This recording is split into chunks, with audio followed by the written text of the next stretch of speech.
Coming up on All About Android, it's just the three of us, me, Florence Ion, and Ron Richards. Pixel 4a is now officially a thing, along with the 4a 5G and the 5 eventually. We do our first 3 view of the LG Velvet. Google Play Music gets its official death date. Kind of morbid. Sorry about that. Also, hey G, what is Family Belle? And then we've got Nearby Share for all, your email, and a whole lot more next on All About Android. All About Android is brought to you from LastPass Studios. You're focused on security, but are your employees? LastPass can ensure that they are by making access and authentication seamless, whether employees are working in the office or remote. Visit lastpass.com/twit to learn more. Podcasts you love. From people you trust. This is TWiT. This episode of All About Android is brought to you by LastPass. Allow your remote workforce the ability to do their best work without jumping through hoops to ensure your business's security with LastPass. Visit lastpass.com/twit to find out how they can help you. And by LegalZoom. Don't let legal questions hold you back. LegalZoom is dedicated to helping you with the right solutions. Visit LegalZoom.com today to take care of the important things you need to get done. Hello, welcome to All About Android, episode 484, recorded Tuesday, August 4th, 2020. There we go, I got there. Your weekly source for the latest news, hardware, and apps for the Android faithful. I'm Jason Howell. And I'm Ron Richards. And I'm a very flustered Florence Ion, because today is just a flustery sort of day, isn't it? It's so flustery out there. Not only in the Android world, but just like in life, it has been a flustery time. And honestly, I do feel like after a couple of weeks of like slow Android news, all of a sudden, like the past 2 days, like I could not keep like the plate spinning. I was like, whoa, and this, and this. And it's not done. And it's not done because tomorrow, me and Jason have to get up early. Wait, this way. Me and Jason have to get up early. It's going to be regular time for you. There's a Samsung event. Yeah, it's going to be nutso, like 7 a.m. And mind you, like as I've said many times at this point, you're probably sick of hearing me say it. My podcast studio station is in our bedroom. So it's basically like kicking the family out of the room beforehand so that I can make sure that I'm up and ready for a 7 a.m. call to follow Samsung news, of which there's going to be a lot. So I'm definitely looking forward to it. But what a week from Samsung to Pixel, which we'll talk about later. This is a big – I mean, we've got so much phone news happening right now. It's kind of redonkulous. I mean, it's really weird after what has been a quiet summer. Like it is just like it went from 0 to 60 like yesterday. Yeah, totally. Which is good. I mean, which is kind of normal, right? Like usually it seems like about the time of the Note event is when this next phase of the phone season kicks in. And then at this point, we don't hear from Google until like October, but this time that's different. Anyways, we're spoiling the ending here, or at least the middle of the show. Before we get there, we've got some news to talk about. Burke, take us to the news, please.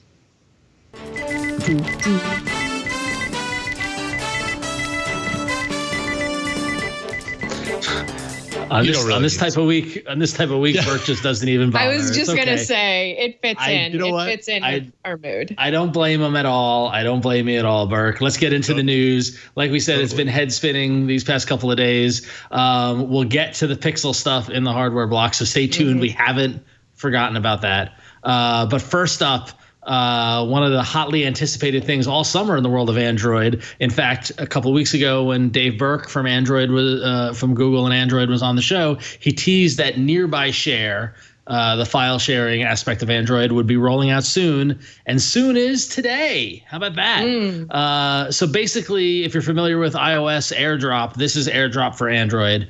It's file share between Android devices. You can share files, images, links, etc. through a fast transfer process. You can select your visibility and determine who can see you and share with who and who can't. It does work offline, which is fascinating. Transfers by either Bluetooth, Bluetooth LE, WebRTC, or peer-to-peer Wi-Fi, whichever is fastest. And you can check out Hands on Android episode 21 for a deep dive into the new feature, which I'm sure will illuminate you as Jason goes deep into file sharing with nearby sharing. Jason, what is your experience with nearby sharing? Is it living up to the hype? I think in my experience with it, and I should state that really I've only used it around the time when I was creating the Hands on Android episode. So I haven't found myself in a situation since then where I'm like, oh, I need to use nearby sharing to send a file to myself. And I certainly haven't found myself in a situation where I'm sharing a file directly, like with my wife. Like, quite frankly, we're not going anywhere. So we're just here. I was going to ask, why don't you just send her files willy-nilly? Because think about it. We have nothing. Yeah, that could be fun. I mean, we have nothing going on right now. And, everyone's stuck at home. And, why not? Just send her random files. Just send her GIFs and memes through the nearby share and see how she responds. I think that's a good idea. I'll ask her to set it up, because it would be weird if I just set it up and started dropping her things that suddenly appeared out of nowhere. But I'll ask her to set it up, and it'll be a nice way to kind of lighten the load on weeks such as this one. But what I was going to say about nearby sharing is, in my time playing with it for that episode of Hands on Android, I tested, transferring a good amount of files, large files, small files. And yeah, it works pretty seamlessly. You just kind of have to do the work in advance of setting it up to say, hey, I trust this person's device. And then if you happen to have your device near that person's device at any given point, you can get a little notification that says, hey, so-and-so is nearby. And it makes it really easy for you to just tap and share directly to them, because you both already kind of opened those gates to say, yes, this is possible. I think it's a neat feature. I'm just waiting for the time where I'm like, damn, how am I going to do that? Oh, wait a minute. It's nearby sharing. Let's do it now. And that hasn't happened to me yet. So oh, sorry. After you, Flo. I was just going to ask, what file types did you try? Because I'm thinking, did you try MP4 files? Like, I'm imagining you're at the office, maybe you need to share a clip or something like that, or, Yes. Yeah, no, I really wanted to see how fast does a large file transfer, and I'm trying to jog my memory, because this was 5 weeks ago, which in COVID times feels like a year, and it was a gig file size, and I want to say it transferred in a minute. It was super fast, considering that it's just happening wirelessly, and especially compared to the previous one, which suddenly I'm dropping on the name. Was it Bump, or I can't remember what it was? Google something. I just think of files. You can do it in files too. Totally. It's in there, and it's in files. But again, that's in an app. You both have to have the app installed. You both have to node block. This is more embedded into the OS. And Google did have a direct file sharing method. And I should be remembering the name right now, but I'm not. It's just that kind of day. And if you remember, anytime you did the transfers there, it was always really slow, because I think it was leaning almost entirely on, it was NFC to make the connection. So that automatically canceled out a certain number of devices that just didn't support NFC to begin with. And then I think the transfer happened over Bluetooth, if I'm not mistaken. So here you're getting Wi-Fi or direct, so peer-to-peer Wi-Fi, which makes things a lot faster if you're in the perfect scenario. And in my testing, it always kind of opted for that. So it was pretty great. Did you try it with the Chromebook? Did I try it with the Chromebook? No. Yes. You know what? Somebody in the chat mentioned it works with Scooter X mentioned it in the chat. It works with Chromebook. And so I was just curious if you personally tried it.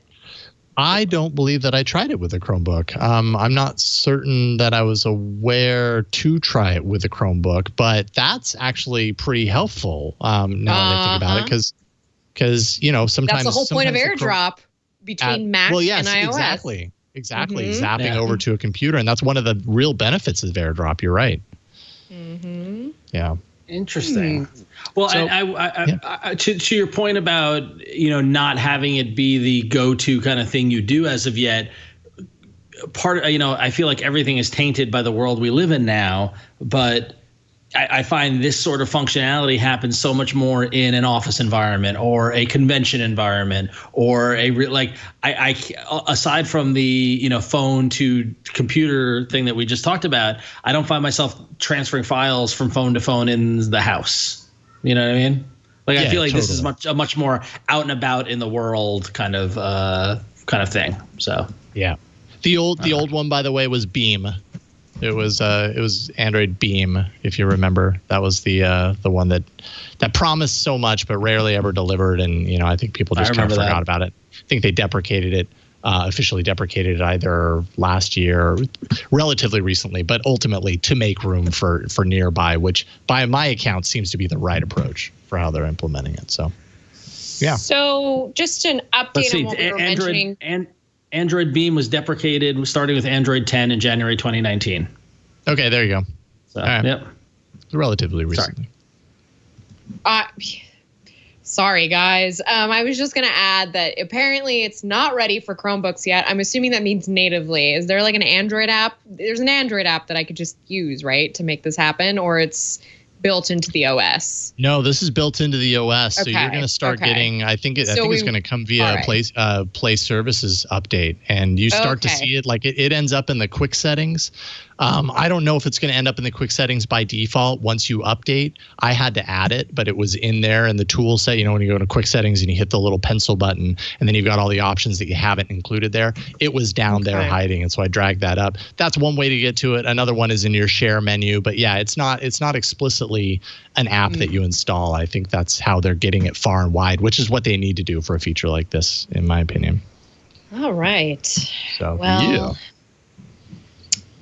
Well, someday soon we'll be able to share between devices. Until then, I'm going to be using my Google smart speakers to just bother everyone in the house with this new assistant feature that's rolling out this week. So new feature is designed to help families who are dealing, I'm just going to laugh for a second, designed to help families with distance learning during the pandemic. So okay, it's a feature that's designed to help that. It's not going to help with the stress of trying to do distance learning. It's not going to help with juggling assignments and schedules and trying to get the kids. Listen, I'm just being real here. I'm just being real. But it will help. It will help yell at people when you can't physically be in the space to yell at them.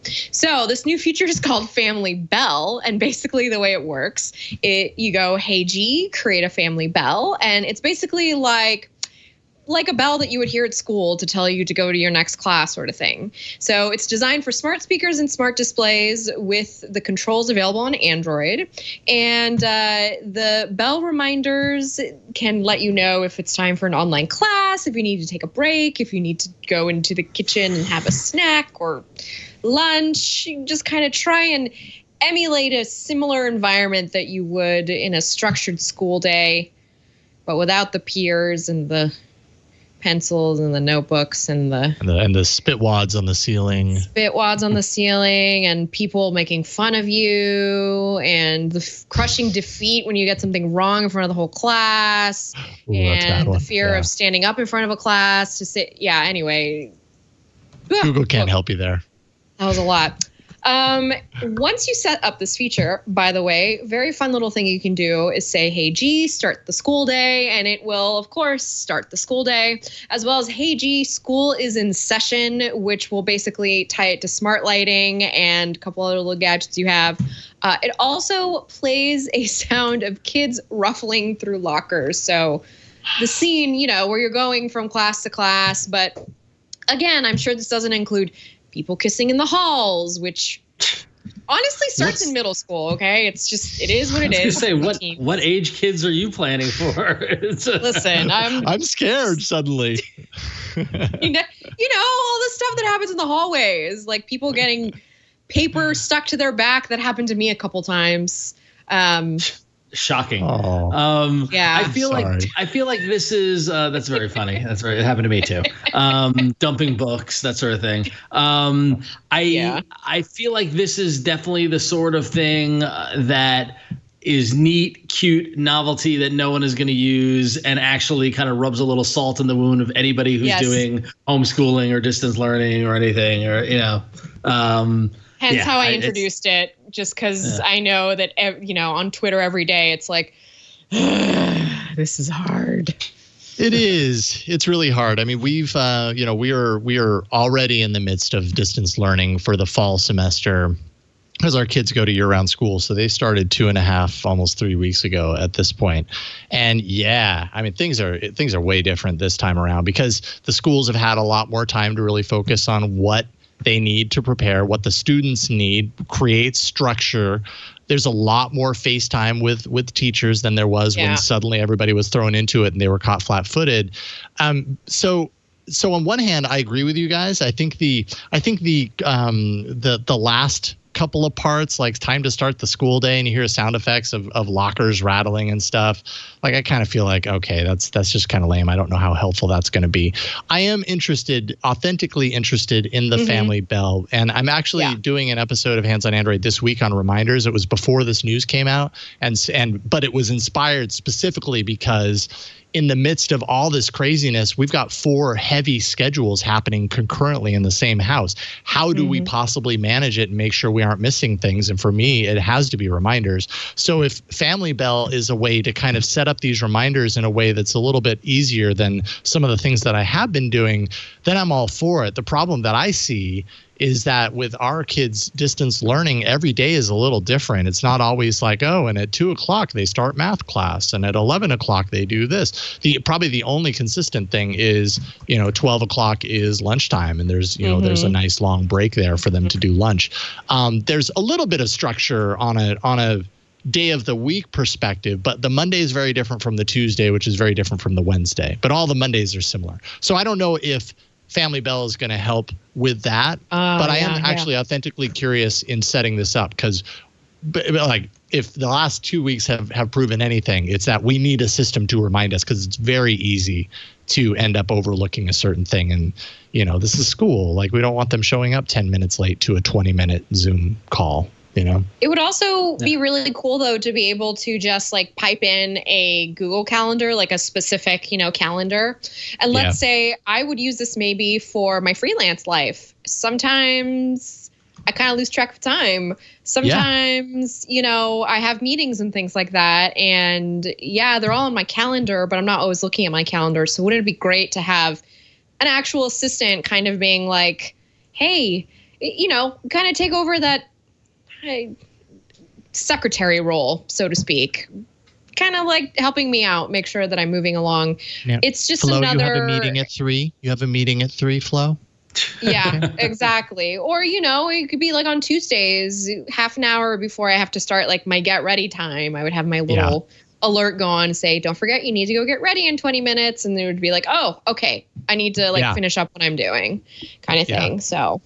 Yeah, I almost need that kind of slap across the face when it comes to this stuff because it's very easy for me to overlook it or to just not catch the, and I talk about this in the episode, but so often, you set a reminder and then what you get on the other side of that is like a dooking, and that's it, and if you weren't there for that specific little chime, then you're screwed unless you happen to look at your screen and notice that there's a little notification with a finger, with a little knot tied on it. It's just really easy for me to overlook it and not get it. And so I want to slap across the face in a, not really. In a Google way. But in that sense, you want to slap across the face and then you end up with the Skype ringtone. Yes. Right, which slap across the face every Tuesday. Yeah. No, exactly. But like that's the kind of thing where I bet you through years and testing, they're like, well, the ring is too subtle. We got to make it more on. And then you hate the interruption you're getting from the assistant, and therefore you don't use it. Like it's a vicious cycle of how it's so funny because so many people are worried about AI and data security and all this sort of stuff when the real crime in all of these applications and mobile phones and technology is stealing attention, is attention focus. And it's the idea that literally, we can't do any task without getting interrupted by another app or getting a notification or anything like that. And it just all kind of, it all gets in the way, and it gets to the point where you have animosity with the device and with the applications you're using because they interrupt you, because you ask them to interrupt you, but you don't like the way you get interrupted. It's like such a weird lose-lose situation. So, crazy. It's like I want you to beat me over the head with this, but then I don't want it at the same time. But it's not that I want it; it's that I need it. That's really where I'm at right now. Exactly. I need that slap across the face. Plus, we just want a little more functionality out of the smart displays and smart speakers than what they offer. I mean, I'm just speaking for myself here, but I'm taking up space with these devices in my house. I want something a little more robust than just a music player and, than just a media player. And I really feel like the Assistant, if it were structured a little more like IFTTT, or if there were an option for people who wanted to kind of have that kind of action blocks. Yeah, exactly, Ron. Like that's perfect. A whole restructuring of action blocks for the Assistant in this sense, But isn't that what action blocks is, though? Well, right now it exists as an accessibility feature in the form of like a widget, and you kind of set this up. But the idea just have it extend beyond the home screen. Right. Yeah. Exactly. Yeah, there are certain things that just work on the Google Home versus the phone and vice versa. And that would definitely be one of them. But well, cool. That's chipper and exciting. So I guess long story short, I am actually looking forward to playing around with this feature. Hopefully it rolls out to me because I'd love to include it in the episode. You should try it. You should try it with your kids see if they, abide by it, if they take it seriously, because that's another thing I feel like would be kind of hard to get the kids to take it. Like, oh, it's just the Google thing. So surprisingly, they're pretty resilient and attentive to this stuff. But they're in second and fifth grade. My fifth grader, she's doing, she's right on top of it. Second grader needs a little bit more handholding with all this stuff. So it's really more about me than it is about them, and they need our support as well. So I want to be able to guide them in the right way. I hope that this is a solution that helps with that. And helps take the stress off of us to feel like we're constantly forgetting something, which just sucks. I look forward to see if that works. Yep. I will let you know. You can test it for us. Yes, exactly. I'll be your beta testers. All right. This episode of All About Android is brought to you by LastPass. We love LastPass. Oh, man, they're so great. I rely on LastPass every day to protect my passwords. When LastPass surveyed global IT decision makers, 96% of organizations said that their remote workforce has impacted their identity and access management strategy. So how can you manage identities and promote good security behaviors while your employees are remote? This is the big challenge that we're facing right now. Well, you can with LastPass. LastPass allows for secure password storage, so you can give employees their own vault for storing every app and web login that they use. It's convenient password sharing that's enabled with LastPass. It makes it easy for employees to share logins while keeping access to corporate data safe and secure. Also streamlines logins, so you can capture and fill every credential without ever disrupting an employee's workflow. If there's one thing that'll kill security, it's is inconveniencing someone, disrupting someone's workflow. That's when they start to make decisions that go counter to these good security practices. Also, centralized control. You can enforce policies and get actionable insights into employee password behavior from an administration dashboard. So you know kind of how people are practicing their password management, and are they being secure overall. You also get simplified user management, which allows you to instantly add and remove users, or you can automate user management with directory integration. And of course, access from anywhere. No matter where employees work, they always have their passwords with them from any device. LastPass goes on anything, and your entire password list is just there with you no matter what you happen to be using. When user identities are centrally and securely managed, a business can ensure that the correct employee is doing the right thing and has the right access.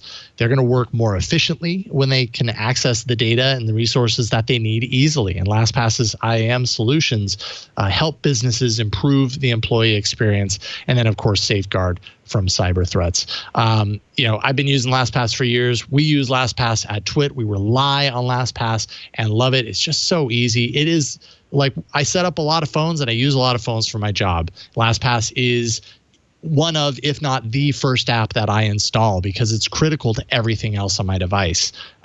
So, take a look at your own usage of your phone, and you find that one app that is the very first. That's like, it's super important, especially when it's managing all your passwords like LastPass is. Let your remote workforce focus on their work without compromising your business's security. Secure your remote workforce with LastPass, like we do at TWiT. Go to lastpass.com/TWiT and check it out for yourself. That's lastpass.com/TWiT. All right. Thank you, LastPass. And now it's time for some awesome hardware. Awesome every week, but this week especially.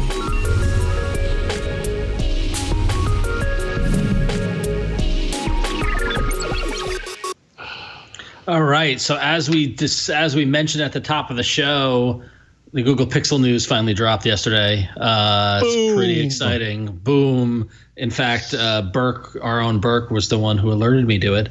So thank you, Burke. Google finally revealed the Pixel 4a publicly. They owned up to it.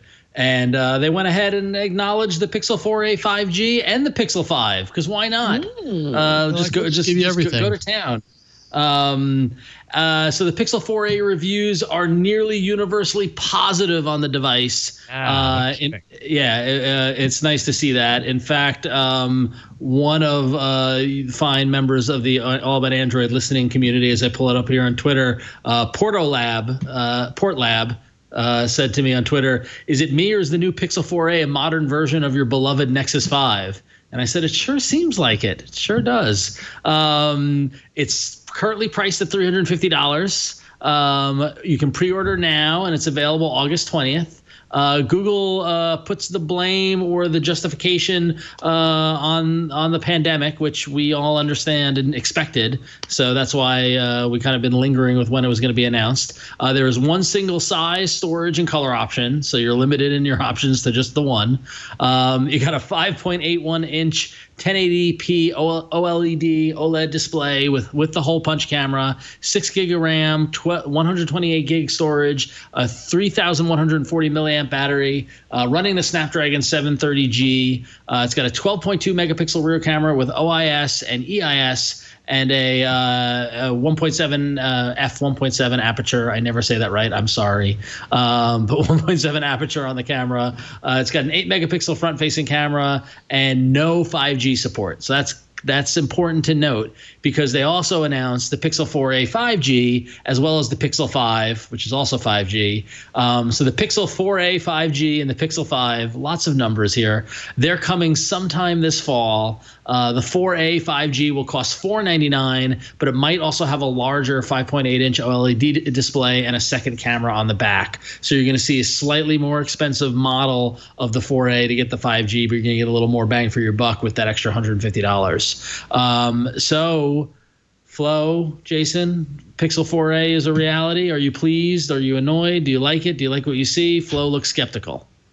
I'm not skeptical. I think, so first of all, I saw I saw a headline today that said something akin to Google did the right thing by silently launching the Pixel 4a the way that Apple had silently launched the iPhone SE. And I thought that was just a really succinct, a good like insider baseball sort of way to kind of explain like what happened and why it's significant to that particular market.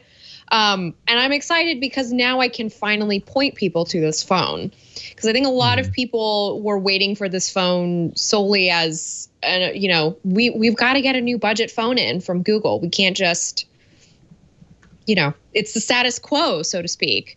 But as far as like the design goes, it definitely looks budget to me, which is a little, I know it doesn't act budget, but compared to what we had with the choices in the Pixel 3a last year, I would have liked to see a little more flair. It would have been nice. Well, 37 pieces of flair. If you wanted 37 pieces of flair, you should have just said 37 pieces of flair. Oh my God, that you got it down to the dialogue, Jason. Jeez, it's been too many times I've seen that movie, Office Space. For those who didn't know, I understand what you're saying. Like, yes, this is Pixel 3a, and remember that was a very, very pretty phone. Yeah, it is. I bet you this is a pretty phone in person too. Like looking at the device on the shots, it looks kind of plain. It really does kind of look plain. It's the unibody kind of plastic design. But I think that's kind of the point, right? Is Google saying, and especially now, it's kind of perfect time for phones like this, as we've talked about in the past. But Google's saying, like, you're not here for bells and whistles right now. If you need a phone, you just want a phone that does certain things well. Google does software very well. And they do, AI and they do all this on-device computational stuff really well. That's something that they can deliver with the Pixel 4a, especially because it has the improved RAM and 128 gigs of onboard storage for a $350 phone is pretty darn awesome. But then you also have the 1-2 punch, that being one, and then the two being the camera system, which is, yes, it's a single camera, but again, the value proposition is there. Not to mention, by the way, they dropped the price by $50, so automatically it becomes even more of a value. So I totally get why people are really positive on this device, having never seen it and never played with it. Supposedly, I was able to get my pre-order in, and I might receive one for review earlier than that. But I'm definitely. I have a feeling that when we, as Pixel 3a aficionados, get this in our hands and play with it, we're going to find the same things that we liked about the 3a in the 4a, and it'll be really hard not to recommend, especially in that price point. So then, how do I recommend what's coming in terms of Pixel flagship? Because I feel like because this is such a value product, such a value package, what is the Pixel going to do to wow me out of the water? And I know that that's looking ahead and that's not, immediately connected to this release, but I am thinking about that in terms of, this has everything that I could want from the Googleverse. So what is a Pixel flagship supposed to give me? And I say this also too, because I have been using so many different phones that are not made by Google, and we're now living in a time where you don't have to go with Google to get exactly that Android experience anymore. So yeah, I mean, it's a good question. Like, what will, so they had the 4a, they teased ahead to the 4a 5G, which is going to potentially, I think, have an extra camera lens, be a little bit larger as well. And that's going to come out sometime later this year. So probably 5G, take advantage of, sorry, I just wanted to add, they're probably doing that to take advantage of the processor that's going to be in that, I'm assuming. Like, that's why it's going to. Okay. Yeah. So then let's analyze that then, because this device, the 4a, has the 730G, the Snapdragon 730G, not the 765G, which is what the phone we're going to talk about in a moment, the LG Velvet has, which is what the OnePlus Nord has, and which is what supposedly the Pixel 5 is going to have. So this is where it gets really confusing, right? Because is the 4a 5G for an extra $150 going to have the same grade processor in it and also offer 5G? Like, I would think it would be the 765. Maybe it's the 765 and not the 765G, because the 765 does have onboard 5G offered. But then what is the difference between the 4a 5G and then the 5, which will also support 5G, will have the 765G in it? So many Gs. And then what other flashy kind of additional hardware will be included with the 5? It's a really great question to support whatever price increase that's going to be over the 4a 5G at $500, because it's going to have to. Yeah, I'm just not as excited as I was even last year about the Pixel flagship.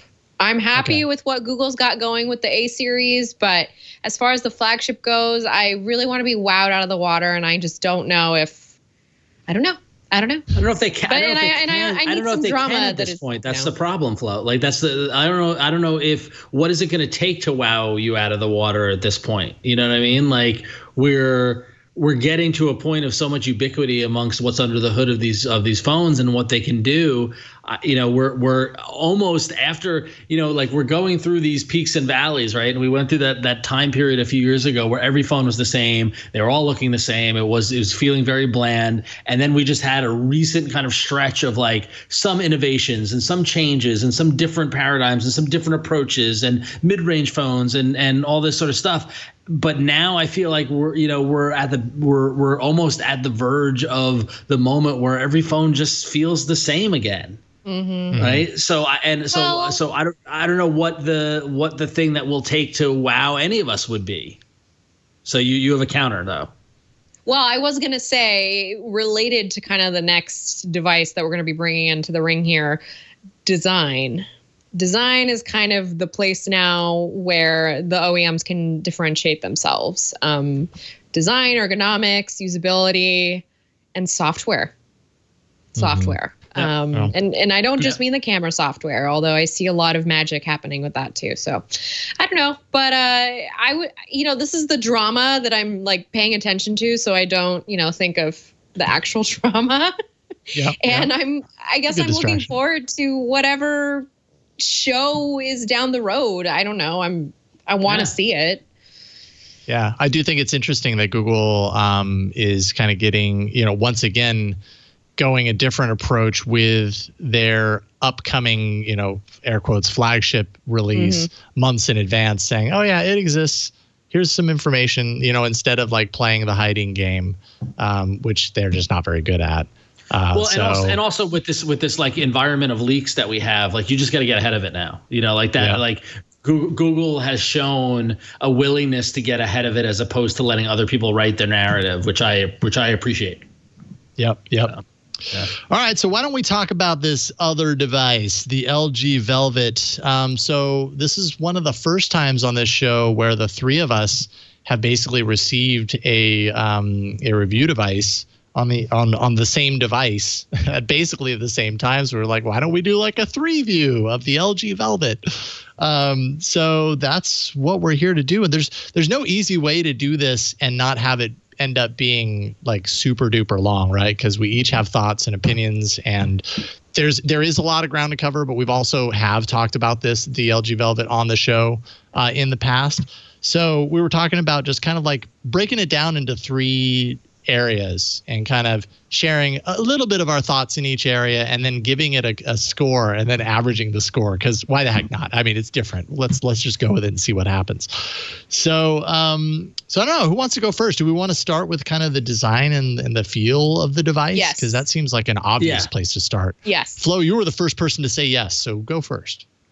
Well, I would like to just point to the fact that this opens up like a little book.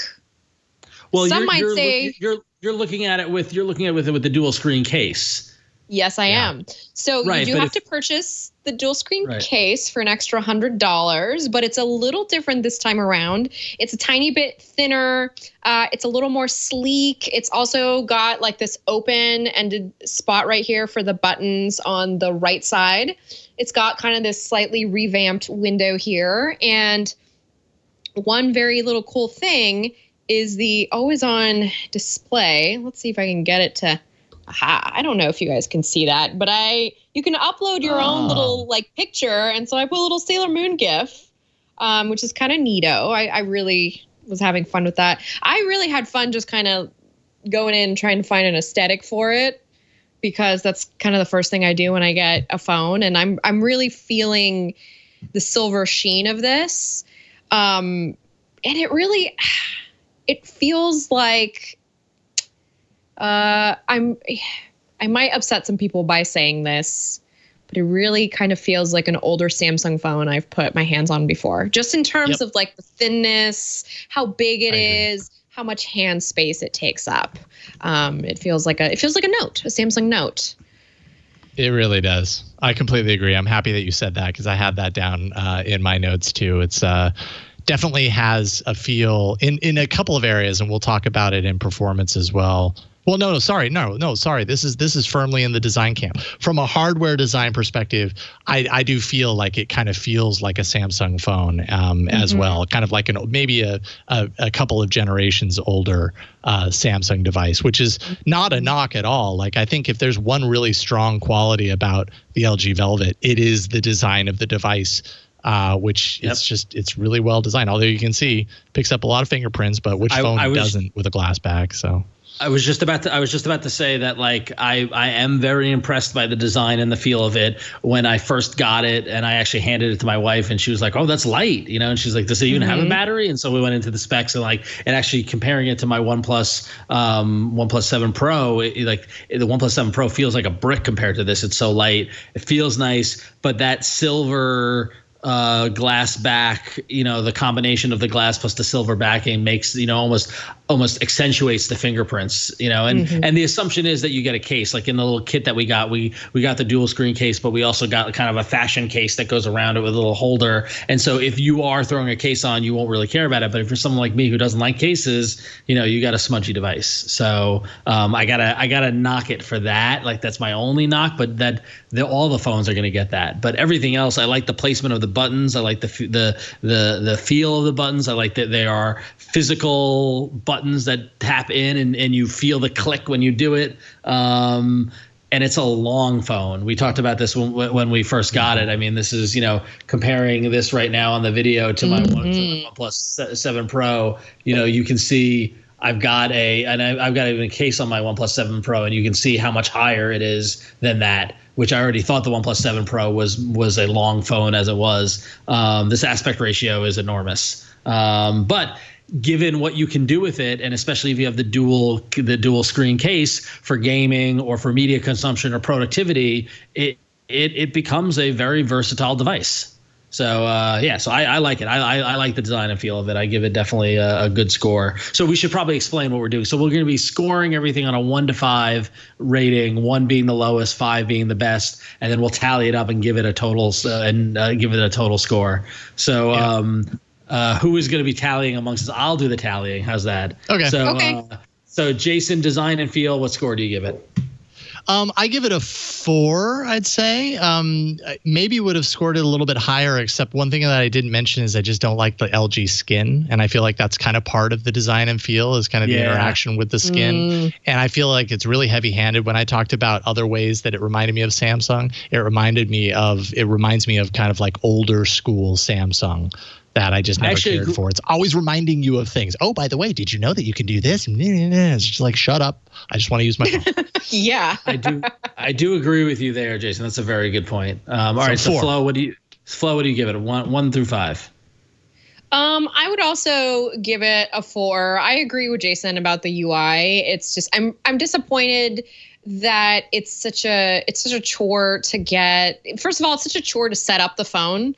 If you set it up kind of blankly without bringing over your things, and even if you do bring over your things from another phone, you have to go in and do a little bit of configuration, change the home screen so that you have an app drawer, and then you got to hide some apps. And, the first 5 minutes after I had set up my Google account, the phone is yelling at me to set up Facebook. Your friends are probably on Facebook.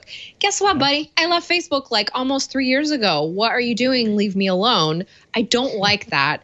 But it is an important reminder, just kind of where we are at with regard, like, this is what we get for these kind of carrier exclusive. Like, this is what we have to deal with. And to add to that, the AT&T bloat. I mean, I appreciate that HBO Max was already installed on there. I am paying for it through YouTube TV, but it didn't need to be on there, kind of thing. There's a lot of stuff in there that doesn't need to be.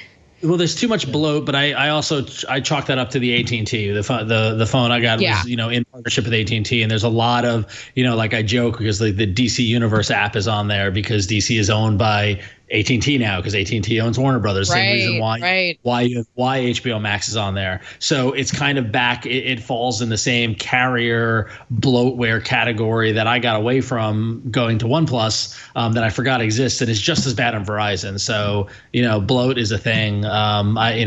So we got to ding it. But to move on, I also give it a 4 for design. Really close, really strong. But but all the bloatware, the UI stuff, and the smudgy background. So, all right. So that leads us into performance. Jason, how did this phone perform for you? I gotta say, realizing that the OnePlus Nord was the first device that I had used with the 765G. The LG Velvet also has the 765G. On the Nord, I felt like that processor was screaming fast. Like I felt like it was as fast as I needed it to be. Very rarely did I run up against issues where I felt like it was not a top of the line premium processor. On the Velvet, I feel differently. Like it's probably impossible right now as I'm doing, this show to kind of show it. You can kind of see it in scrolling through some things and everything, but there were just times where I'm using this thing and I'm getting this janking, juddery sort of thing that is just really apparent to my eyes. And I didn't get that on the Nord, and I do get it here. And I guess the only thing that I can kind of chalk that up to is probably the heavy-handed, heavy-handed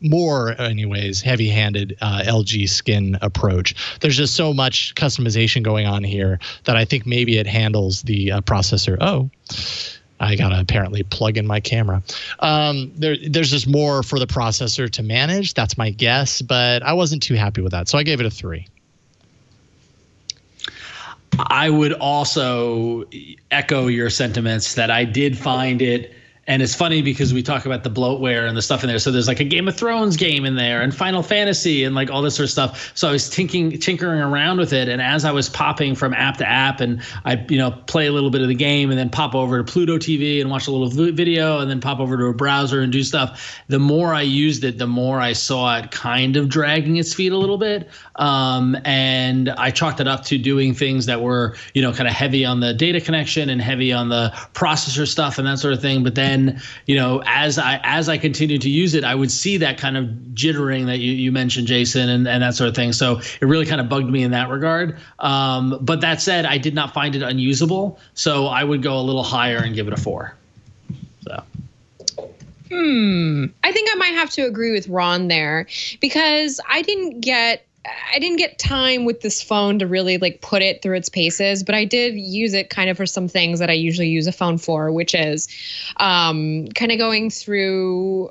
I used it to write some text, and I used it to take photos, and I used it to kind of play some little mobile games that I like to play. And I even used it with Infinite Painter because I wanted to try out the stylus support.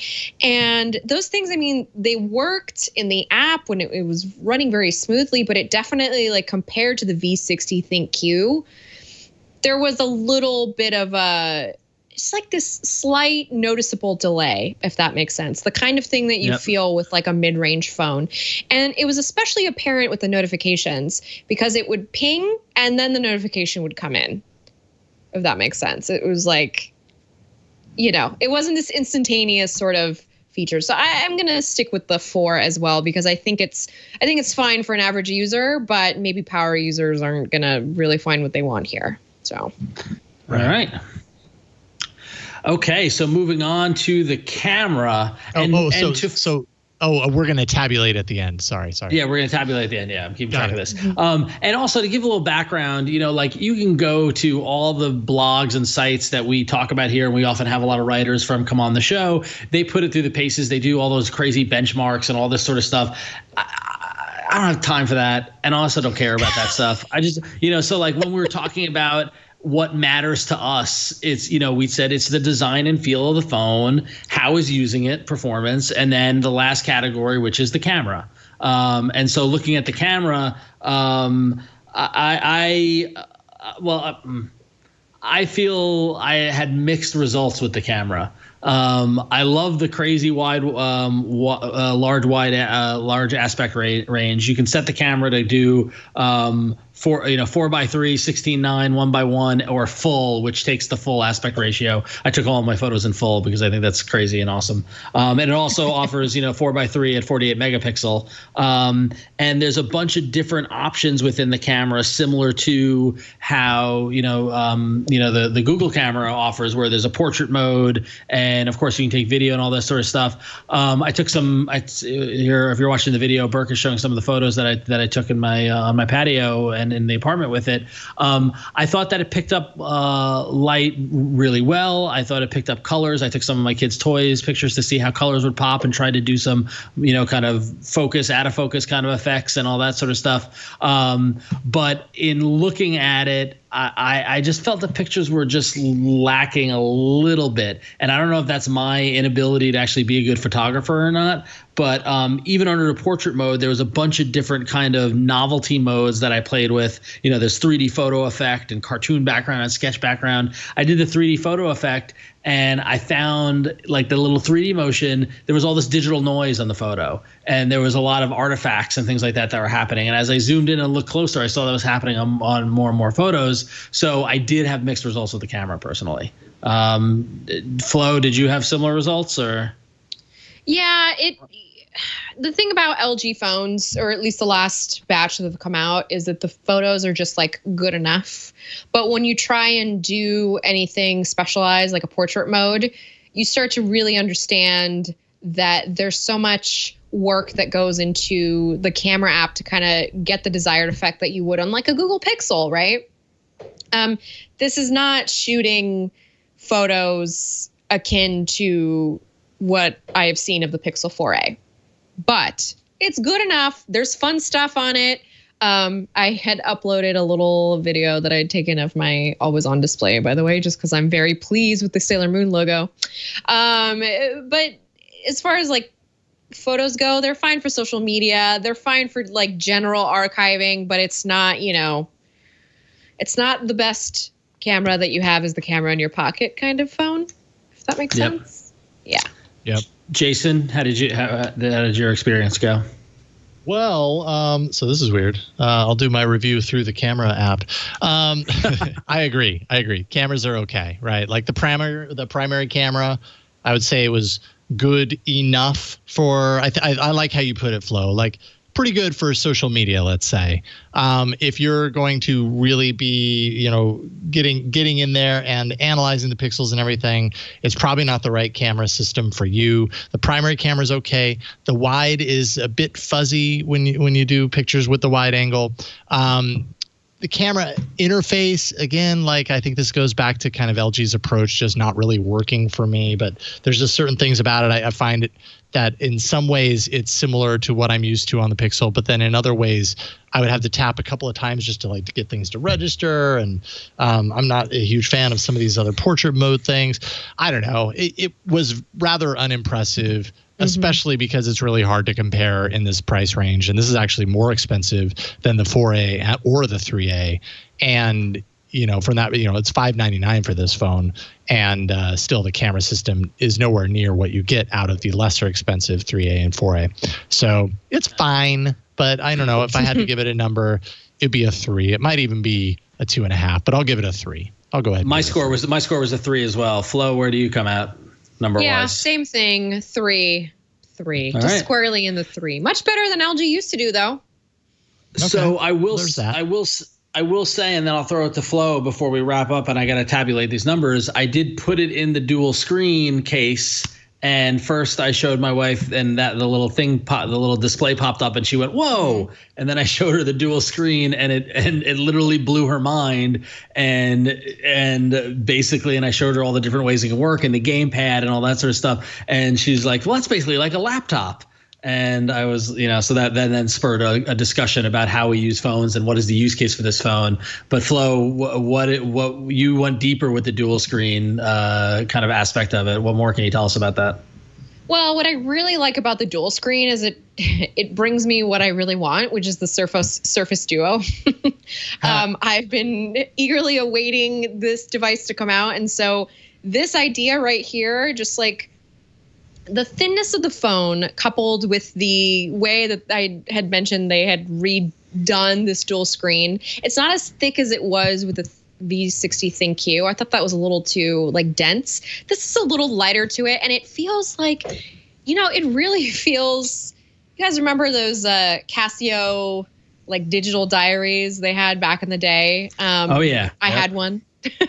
It was aqua themed colored and had a little virtual pet on it. But it feels like that in terms of like, this is something that I would just throw in my bag and have as a dual screen device. And things I used it for, as I mentioned earlier, I tried using the LG keyboard app to do the whole dual screen typing thing where you have like the keyboard on the bottom display, the heavier kind of end, and then you have the screen on top. I try to do that with this Markdown app that I like to use, and it just wasn't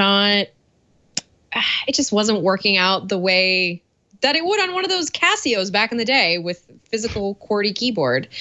I kind of ended up like tap typing, like having just one finger at a time to tap out, and I was like, I'm not getting anything done with this.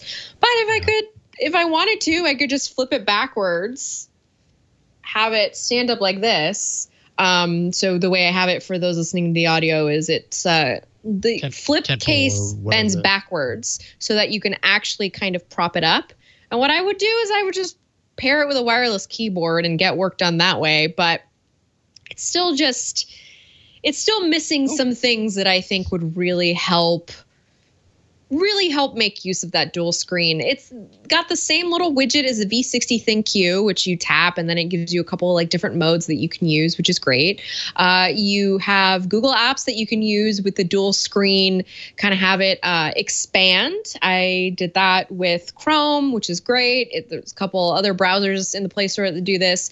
But because the ecosystem is so small and limited in terms of what I can do, and I know that companies like Microsoft, which are putting out a device in due time, they are working on their own development to kind of make the device have apps that work with it that way.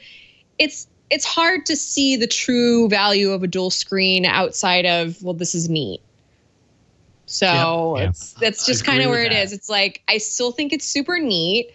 I'm probably still going to toss this into my purse when I go and like, we've been doing this thing where we'll take like a quick little drive and then I'll hang out in the car with the kid while my husband goes and like get something or whatever just to get out of the house. Just be a great little thing to carry around. Have my little e-reader on there. I have, other little bits and bobs. So it's not a required part of the phone, but it certainly adds little value to it. Just a little though. I will say that the way it sits in the device, it does in the dual screen, it's not easily popped out. So if you're going with this, you're committing to this, and it's not the kind of thing where I'm like, I don't want to carry, because it does add a significant amount of bulk and weight to the phone, which we previously said was light and smooth and very kind of handy. So if you want to kind of go between the two, you're going to find yourself wrestling with it a lot more than like to the point where I'm like, am I breaking it, right? Because it snaps in there pretty hard. But that said, Flo, you're absolutely right. It's a cool little novelty, and if we commuted ever again, but like if I had an hour-long commute, this would be a great commuting device. This would be like sitting on the train, reading, watching something, actually getting some work done. Like I could see it being a neat device for commuting. So cool. All right. Well, to wrap this up, we overall, the three of us give the design and feel a 4. We netted out on performance a 3.6 with a line over it, and we all gave the camera a 3. And so the dual screen isn't something that we'll rate. That's just a little kind of note about this. Yeah. So that gives the phone an overall, the first official All About Android 3 view review gives the LG Velvet a 3.5, which I feel is appropriate considering like the three of us. Totally. Yeah, 3.5. I feel like that's a pretty fair rating for this device. Yeah. So if this connected with you, Flo, how much would this phone plus the dual screen cost? It would cost around $700 to get the whole package. It's $599 just for the phone itself, which is already kind of like, ooh. Yeah. I was pulling my collar for those listening to the audio. Yeah. And then the extra screen would be an extra $100 or so. I'm sure they'll have a deal at AT&T or something. It's a lot of money. It's a lot of money. It's a lot of money. I'm also seeing that the dual screen attachment, is it $199 or is it $99? Maybe if it's $199, that's a deal breaker. Yeah. There's no way it's $199 because it does not oomph, you know. Yeah, right. Is it worth $200? Is it worth taking? Like, I'm looking on a Verge article and it's saying it's $199, but maybe if you're buying this through a carrier, they might have deals to get that price less. I can get like 2 computer monitors for $200 more. So that's why I'm very like, yeah, you know, that's if you want one of these with the dual screen and it's going to cost you $800, that's you're thinking twice on that. Mm-hmm. Yeah.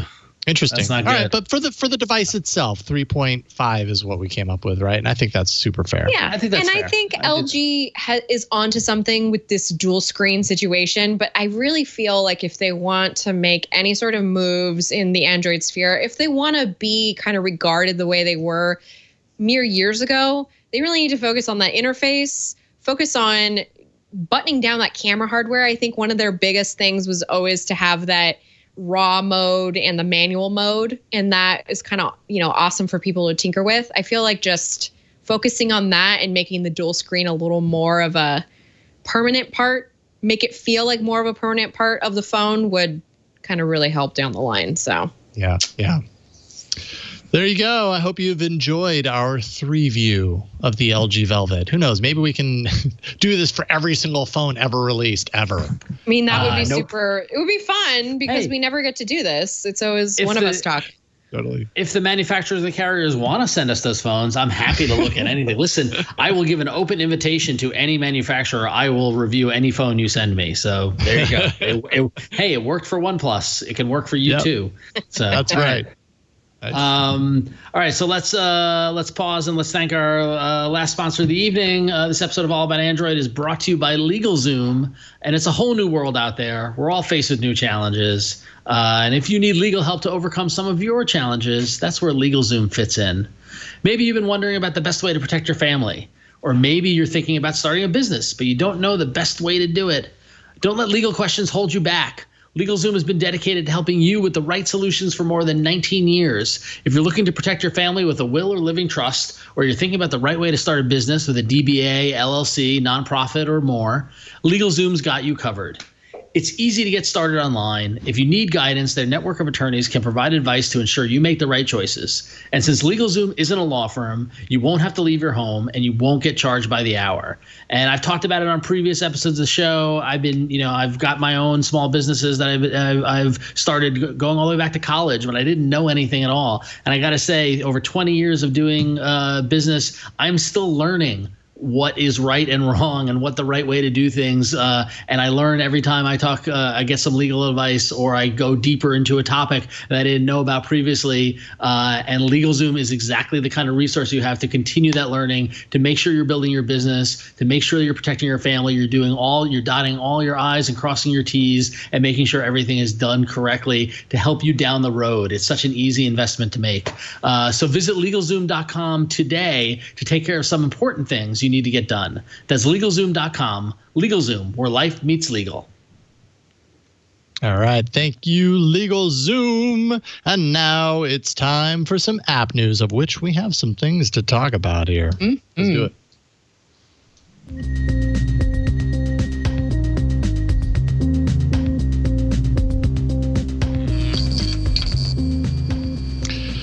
All right, we have big news for you Google Play Music subscribers out there. And if you are a big fan, you're probably not going to like to hear this. But Google Play Music will officially begin shutting its doors next month. They're going to be revoking access starting in New Zealand and South Africa, followed in October by revoking access for users in all regions. So basically in October, your access is going to be denied in Google Play Music no matter where you live. Come December, the service shuts down completely. And then this means that YouTube Music is it starting December 2020. It is your only alternative. So, transfer your library over there. Also later in August, no more ability to purchase music or pre-order music through Google Play Music. In fact, when Google Play Music goes away, there's no way to buy music from Google anymore, from what I understand. They're not going to sell it in any capacity. So it's just streaming If you want to buy it, you got to go elsewhere. And then if you want to get your music, it used to be the download manager, the Google Play Music software that you had to install in order to download your entire library. Well, now what you want to do, and I could be wrong, but I think this is by the end of the year, but maybe they're just going to, it must be by the end of the year. You use Google Takeout, and that's their service that allows you to download all of your data across all their services for the most part. They're going to include your music library in there. So if you want to get a full download of all of your music, go to Google Takeout or do a Google search for Google Takeout to find out where it is. And then you can download your whole library. How do you feel? How are we feeling about this? My only way, I saw this news break, and the first thing that came to mind is that this is kind of like that moment in Empire Strikes Back when Lando walks away from Darth Vader and goes, "This deal gets worse every time." Right. Like this deal gets worse by the minute. Like it just seems like like I was at least open to what they were doing YouTube Music, and we had that great discussion with the team, and we're understanding what they're doing about it. And every time we peel back another layer to it, it just seems less and less compelling to me. Yeah. I don't know. Maybe I'm jaded. Well, I'm on Spotify, so it doesn't really super affect me. I have someday when we talk about Spotify, I can talk about how that's going down the drain, but actually maybe that is kind of related. What am I supposed to do now? I have like very little choice. My carrier offered me, they were like, "Hey, guess what? You're eligible for 6 months of Apple Music." And I'm like, I don't want to do that. No, that's a punishment. That's not a gift. I feel like I need to just go back to buying MP3s and just. Well, that's what I'm doing. My way that way.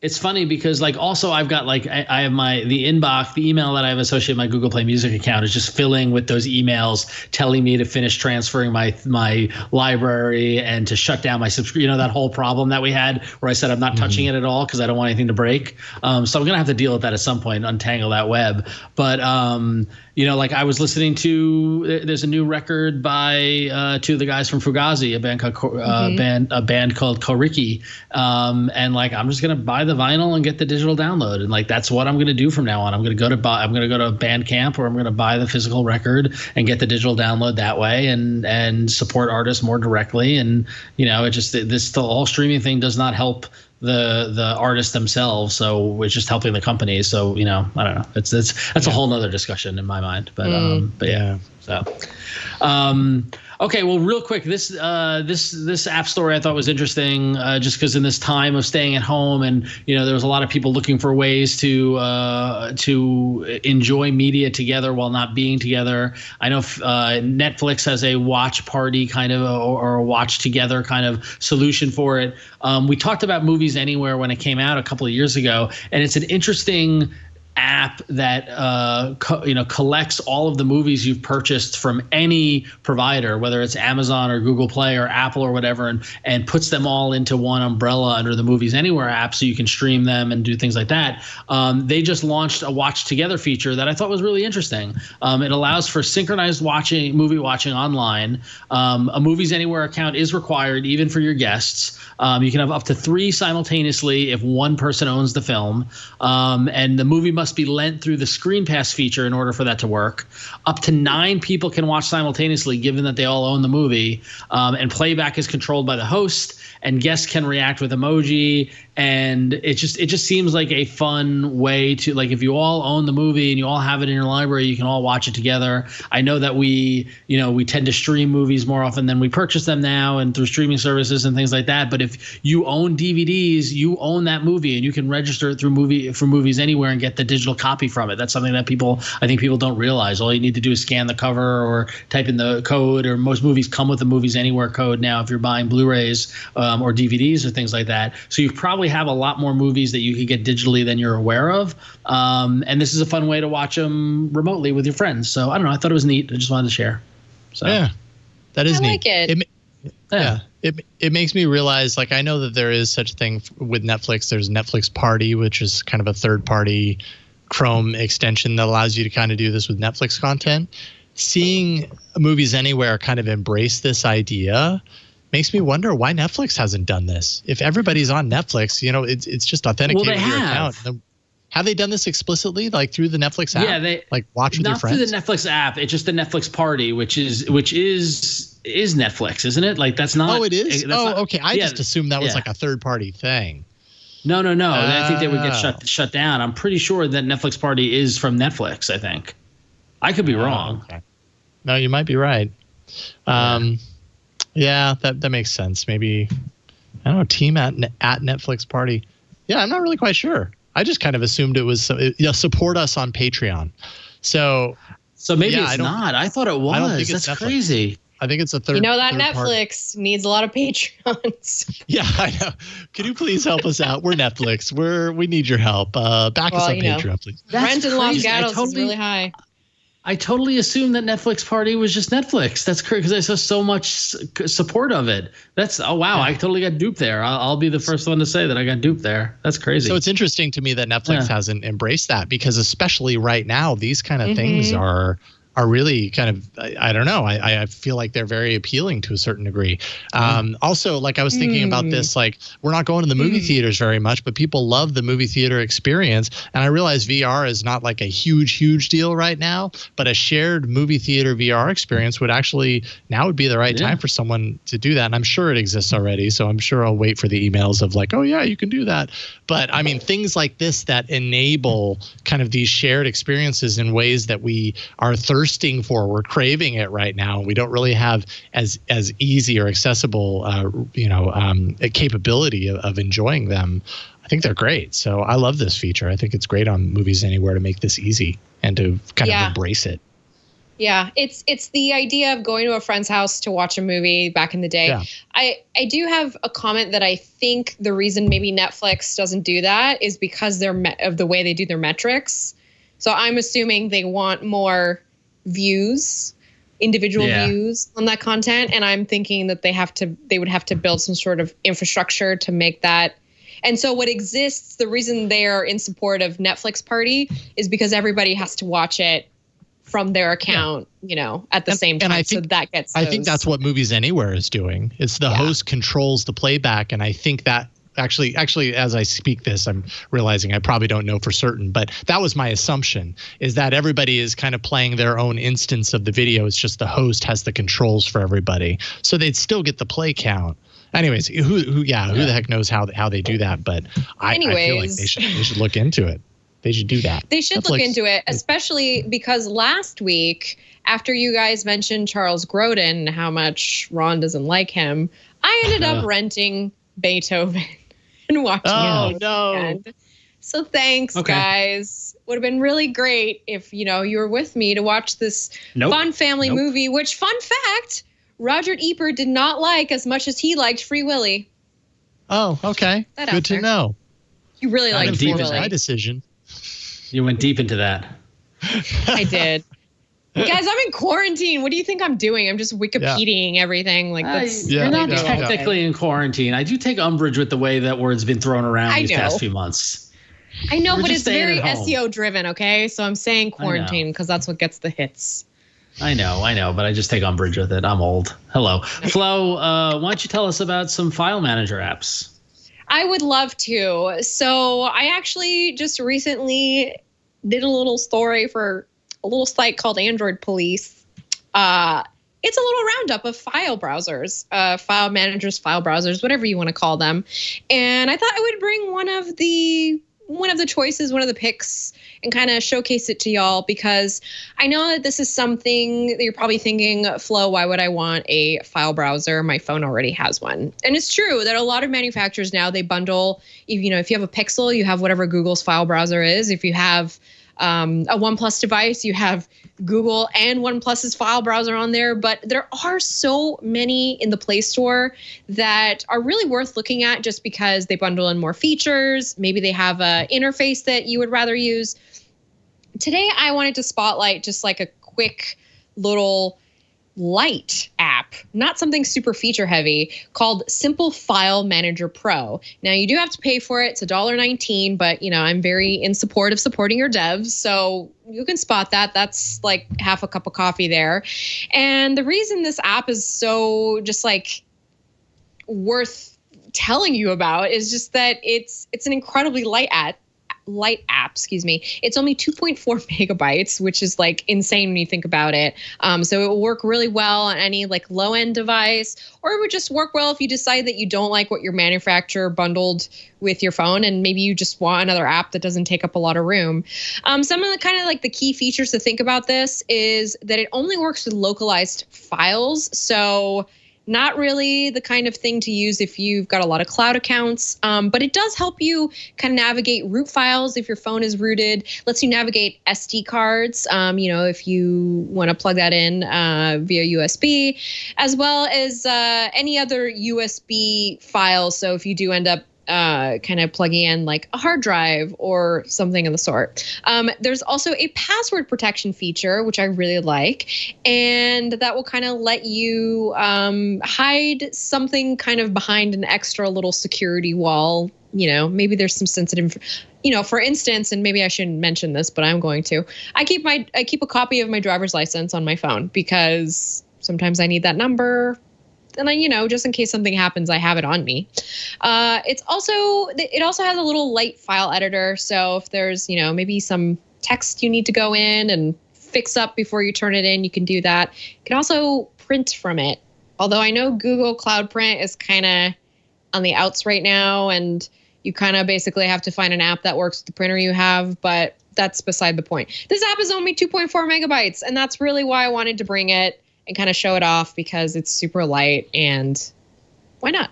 So, Simple File Manager Pro. It's simple. Not? I feel like a file manager is like you need to find a good one and have one always on your phone. And so I'm always looking for a better one. So I'm going to check this one out. So. Or if you don't like what I brought today, you can go to my article, and I have other choices there. There you go. Check out the article on Android Police by Florence. Burke, by the way, says this is the file manager that he's been using for years. So you got Burke's vote. All right, so let's round things out here with a couple of emails, starting with you, Flo. This one's for you. It even says it in the email. This one is for me. So this one comes from Linda. Thank you, Linda, for writing in. This one's for Flo. With Dark Sky now dead on Android, I was looking for the real-time precipitation alerts. I found this app. It's by the Weather Channel, and it provides the real-time alerts comparable to what Dark Sky offered. Love the show, Linda. Thanks for writing in, Linda.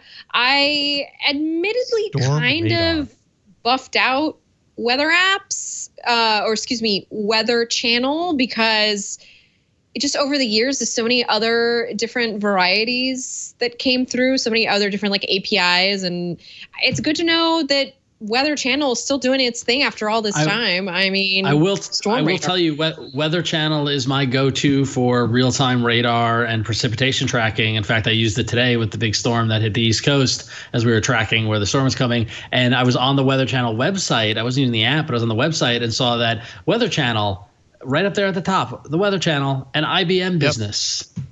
So it looks like it's got the computing power of IBM behind it. So maybe it's worth taking a look at again, Flo. Well, they also pull in data from the NOAA. So there it is, NOAA.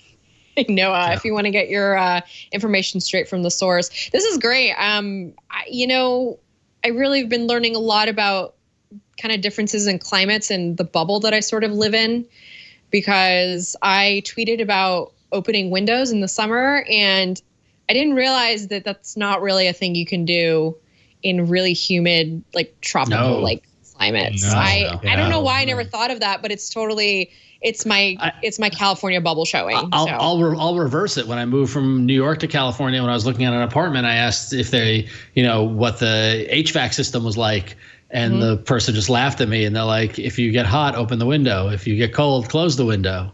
And I thought that was very funny in San Francisco. But in the rest of the world, you have heating and cooling that manages your interior temperature. But anyway, all right, moving on to our next email. Isaac writes in and says, new subscriber, Welcome, Isaac. Welcome. Thank you for listening or watching the show. We appreciate it. New subscriber, and as I was going through some of the older episodes, I noticed that Wear OS came up. I am the proud owner of a Fossil Gen 5 Carlisle and would definitely recommend. Battery life is easily the whole day and usually night as well. The only bugs I've encountered is that the Wi-Fi connection can be unstable and that Google Assistant usually doesn't do very well when listening to me. 8 out of 10 would recommend. Thank you, Isaac. There is a real-world Wear OS person who's happy with their Fossil watch. Thank you for writing in. I'm glad that you're happy with your watch. Indeed. That must be nice. Yeah. I love. Hey, I by love the shorts. way, Yes. Sorry, I just wanted to say my watch is on sale at Best Buy right now. The Galaxy Watch. If you know. Sorry. If you're in the market, and you're so inclined, just go in there and say, "Hey, I want to buy Flo's watch," and they'll know exactly what you're talking about. Exactly. Good to know.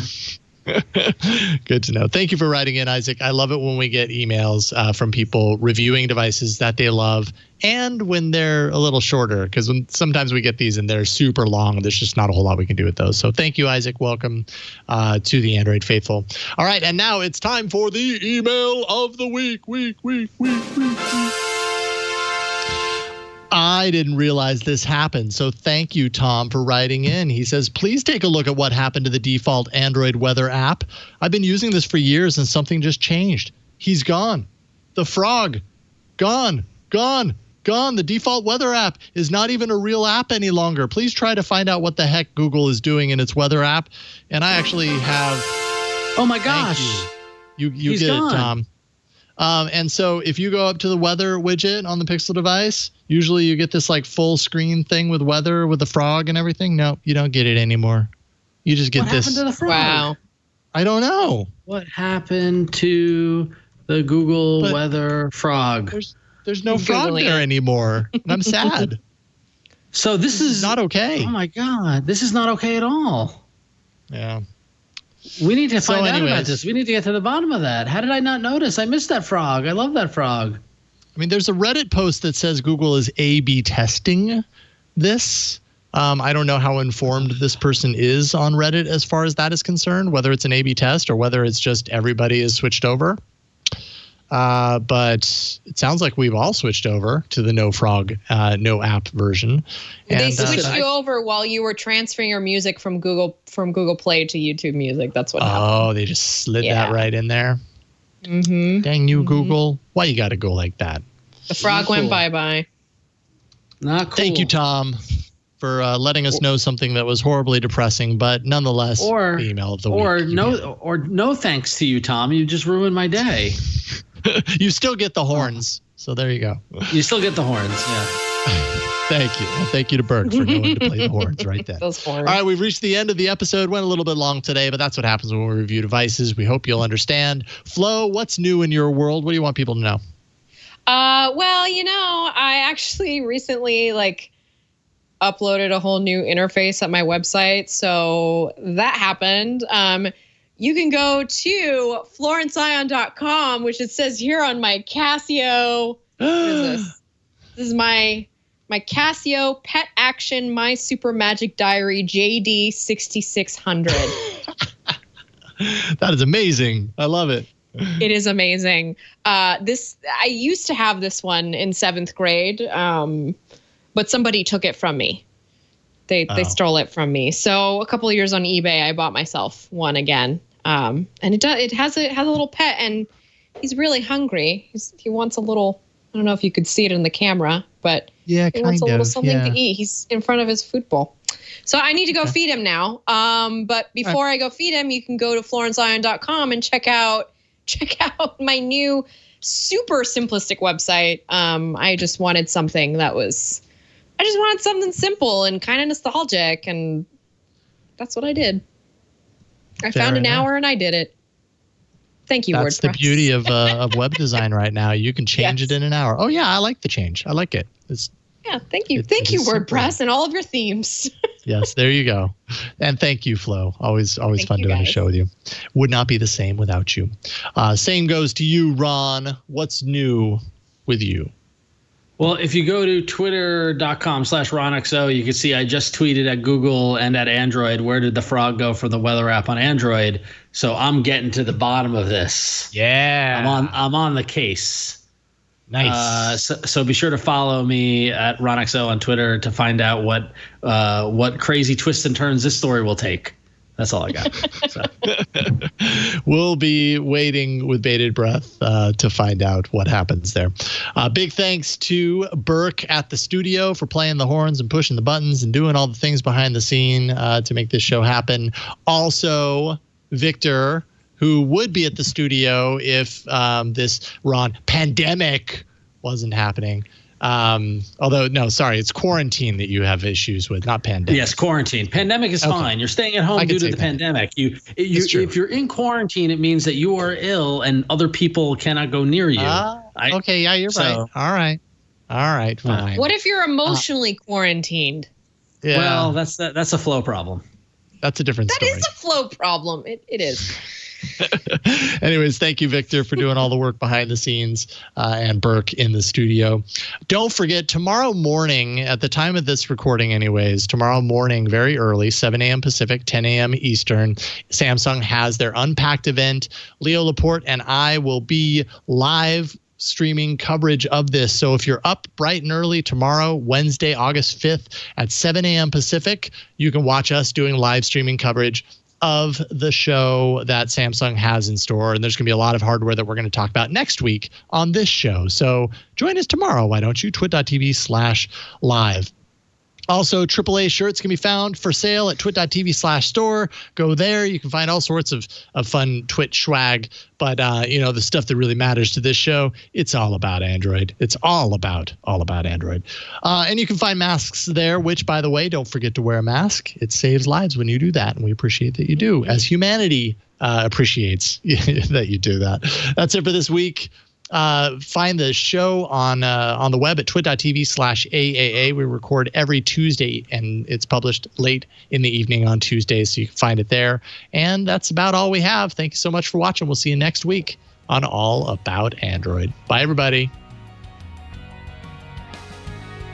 Want more Twit? Well, check out Smart Tech today. It's at twit.tv/STT. It's the show where Matthew Casanelli and I cover everything there is to know about smart tech. It's automation, it's connected devices, it's smart home, it's all those goodies and so much more. We get the news, we get the latest devices, we do reviews, everything. You gotta check it out, twit.tv/STT for Smart Tech today.